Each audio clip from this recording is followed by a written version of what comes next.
Ha sido diputado federal, también senador y gobernador del estado de Puebla. Ahora quiere ser presidente de la República. Rafael Moreno Valle se enfrenta a un reto muy complicado para lograr eso. En parte tiene que darse a conocer en todo el país. ¿Cómo va a ser eso y qué país nos propone? Quiero agradecerle a Rafael Moreno Valle que esté con nosotros aquí en la entrevista. Rafael, gracias por estar aquí.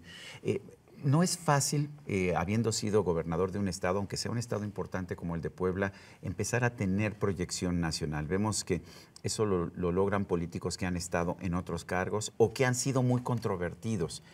¿Cómo vas a hacer, cómo puedes lograr que realmente tengas esa proyección nacional? Bueno, Sergio, primero, muchas gracias por el espacio, felicitarte por los 20 años de este programa. Y por supuesto, esto es un trabajo que no se viene construyendo de hace unos días. Yo he tenido la oportunidad, como comentaba, de ser diputado local y líder de un congreso local, diputado federal, y fui presidente del comité de administración. Me tocó hacer el presupuesto de la Cámara Federal en el 2003 y es la única ocasión que se redujo el presupuesto con respecto al año anterior, porque a mí no me parecía razonable que le pidieras a todos que se apretaran el cinturón si no predicábamos con el ejemplo.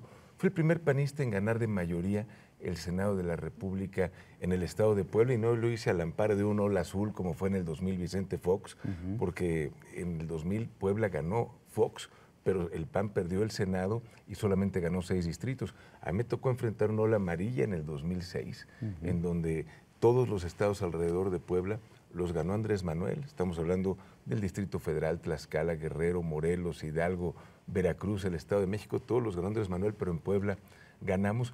Y fue el primer gobernador de alternancia en el 5º estado más poblado del país. Efectivamente, esto me ha permitido pues participar en distintas legislaturas, tener relaciones, y eso ahora que estamos buscando construir un frente amplio, porque a veces me preguntan, bueno, un frente, o sea, una pregunta en primer lugar, ¿eres realmente panista? Hay quien te dice, es que no es realmente panista, que es un poco priista y un poco de todo. Rafael, ¿sí eres panista? Bueno, pues yo soy miembro activo del PAN y entré al PAN desde el 2006. Fui senador de la República, he venido aportando mis cuotas como panista del 2006 al 2017 cuando he tenido cargos públicos. ¿Y si vas a buscar una candidatura por parte del PAN? ¿Qué pasa si no consigues la candidatura por el PAN? ¿Buscarías algo por otro medio? No, de ninguna manera, Sergio. Yo creo que en primer término, en el PAN estamos claros de que México requiere un cambio, que no podemos seguir por el mismo camino y esperar resultados diferentes. Pero el término cambio ya lo usa todo el mundo, hasta los que están en el gobierno dicen es que te proponemos un cambio, ¿no es así? Bueno, creo que más allá del término hay que ver cuál es el proyecto con el cual estamos buscando ese cambio. Y en ese ¿Qué contexto, diferencia habría en un gobierno de Moreno Valle y un gobierno de, pues no sé, del PRI, por ejemplo? Bueno, pues yo simplemente me remitiría a lo que logramos en Puebla. Hablando de tu trabajo en Puebla, tengo aquí este libro que se llama La Fuerza del Cambio, que es como una especie de informe de gobierno, pero lo has usado para esta promoción que estás realizando a nivel nacional, y hay quien dice, es que no se vale, apareces en espectaculares por todos lados. Incluso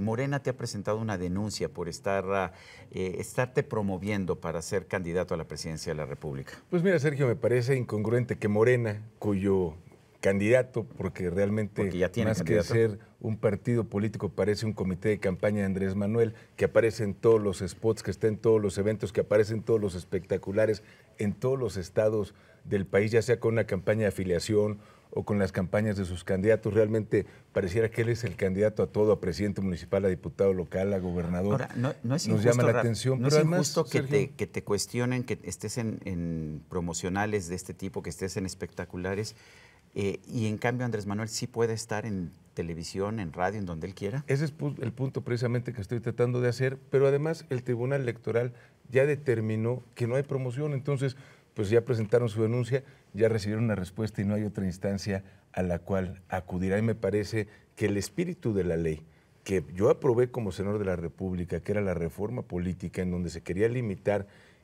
el recurso público en campañas de promoción personalizada, tuvo una laguna enorme, la de los presidentes de partido. Jamás pensamos en eso, pero obviamente... Pero iban a usar de la forma en que lo usan. El recurso es público, es un dinero que se le asigna en especie a los partidos políticos y que se está usando, y ahí está el ejemplo con Andrés Manuel, para promoción personalizada. ¿Y Ricardo Anaya en el PAN? Es el mismo caso y lo hemos comentado directamente con él. Me parece que debemos regularlo, no va de acuerdo al espíritu de la ley, porque parecería incongruente entonces que un gobernador, que un presidente municipal, que el propio presidente de la República fuera de los tiempos de su informe, de los tiempos oficiales para alguna cosa de emergencia, no puede hacer uso de su imagen en los promocionales, y eso fue el espíritu de la ley que nosotros en su momento aprobamos, y por eso, pues, lamentablemente se dio esta laguna. Yo espero que ya el tribunal tome cartas en el asunto junto con el INE. ¿Hay gran división en el Partido Acción Nacional? ¿Tú ves la posibilidad de que hubiera un quiebre y que Margarita Zavala se fuera por un lado, Ricardo Anaya por el otro y Rafael Moreno Valle por el otro? No, Sergio, yo creo que somos un partido democrático, y eso tal vez en ocasiones a la gente que está acostumbrada a donde se toman decisiones cupulares, pues le llama la atención que haya diferentes puntos de vista que se hagan públicos. Creo que nosotros debemos construir la unidad. La primera alianza que el PAN necesita es al interior del partido. Sin embargo, también creo que es importante que definamos un rumbo. Yo creo que México necesita un cambio, que la segunda vuelta no se va a aprobar. Es evidente, y lo lamento porque me parece... Pero constitucionalmente ya no se puede, ¿no? Si hubiera podido, digamos, si hay voluntad política, yo he sido legislador local y federal, si hubiera voluntad política hay una manera muy rápida y fácil de darle la vuelta. Simplemente cambias el inicio del proceso electoral, que empieza en septiembre, la elección es hasta julio, lo cambias a que empiece en octubre. Eso es una mayoría simple y te da el tiempo necesario para que puedas construir el cambio profundo para formar gobiernos de coalición y tener segunda vuelta. ¿Sería muy diferente una segunda vuelta de lo que tenemos actualmente? Pues no nos va a dar un Emmanuel Macron, ¿no? Bueno, yo creo que precisamente valdría la pena tomar en cuenta ese tipo de escenarios, porque te puede dar ese gobierno de coalición. Yo creo que no es la persona, sino el proyecto y el gobierno, el rumbo que se define. Imagínate que la elección precisamente de Macron en Francia se hubiera llevado a cabo con leyes electorales mexicanas. Recuerda que en la primera vuelta sacó 24%, porque hoy se ve como un fenómeno, pero sacó 24%. Incluso Filón sacó 19%. Marie Le Pen quedó en segundo lugar por un par de puntos atrás. Si hubieran sido leyes mexicanas, te aseguro que Le Pen, una candidata populista, hubiera salido a la calle, hubiera dicho que le robaron la elección, que hubo fraude, hubiera probablemente habido hasta violencia. Y Macron con 24%, ¿cómo gobierna? ¿Cómo hubiera podido lograr los cambios desde el Congreso? El proyecto es lo importante. ¿Qué harías en lo económico? ¿Cómo hacemos para crecer más rápido y mejor? Bueno, yo creo que se requiere primero revisar la reforma hacendaria, que necesitas una reforma en donde se incluyan los aspectos de ingreso, gasto y deuda, donde veas cuál es el orden de gobierno que puede recaudar más de manera más eficiente, a un menor costo. En ese sentido, los municipios me parece que desgraciadamente recaudan muy poco, que tiene una enorme dependencia de recursos federales, ya sea el ramo 33 o de las participaciones, que tendrías también que atender el tema de los ambulantes. Por ejemplo, me parece que el comercio informal es un problema enorme. Desde mi perspectiva, tienes millones de personas que actualmente no están pagando un solo peso al gobierno, no están contribuyendo al desarrollo del país, pero sería un error pensar que no pagan. Lo que pasa es que le pagan al funcionario corrupto que los extorsiona o al líder que los manipula. A mí me encantaría ver un sistema para poder incorporarlos, que aporten lo que puedan, es decir, que el que gane más pague más, que el que gane menos pague menos, pero que todos contribuyan desde la perspectiva fiscal. Y ahí tienes literalmente millones de contribuyentes potenciales que hoy no están participando.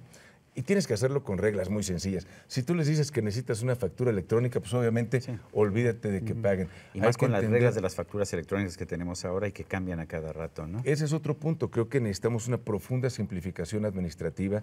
Cuando hablo de los aspectos de ingreso, gasto y deuda, creo que una reforma no solo debe ser recaudatoria, sino promotora de la inversión. Por ejemplo, el que permitas la depreciación acelerada para que haya mayor inversión en equipos y se generen más empleos, son temas que desde mi punto de vista se representan como áreas de oportunidad. Rafael, hay temas morales que a lo mejor no son tan importantes, pero que la gente está exigiendo respuestas. Tu posición sobre el aborto y sobre matrimonio entre homosexuales. Bueno, yo considero que la ley debe ser el referente moral de la sociedad, así como te hablaba de las diferencias que existen desde el punto de vista en pobreza, por ejemplo, entre Nuevo León y Chiapas o Oaxaca, desde la perspectiva de crecimiento del PIB entre Tabasco y Aguascalientes.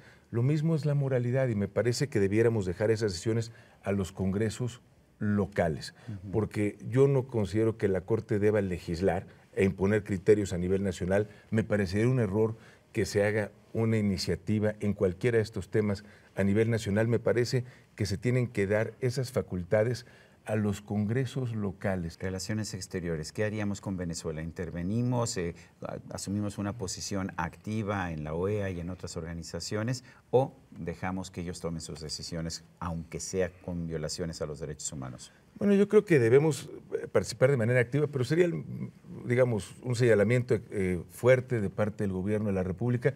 Pero para mí la prioridad es Estados Unidos en nuestra parte comercial y la parte migratoria. Es decir, creo que tenemos suficientes retos en temas internacionales como para estar comprando. ¿Preocupándonos por Venezuela? Bueno, es decir, hay que preocuparse, hay que hacer señalamiento, pero tampoco tenerlo en el foco y olvidarnos de algo que es fundamental, el Tratado de Libre Comercio con Estados Unidos y Canadá. ¿Que tú apoyas? La apertura, por supuesto, Sí. pero obviamente creo que se necesita hacer una negociación inteligente, con firmeza, con fortaleza, en donde tengamos aliados naturales, como son, por ejemplo, los gobernadores de Arizona, de Texas, de California, de Nuevo México, como son todos los productores americanos que exportan algún producto a nuestro país, todos los fabricantes de distintos productos también que llegan a México, y sobre todo explicar claramente cuál es el corazón de un tratado comercial,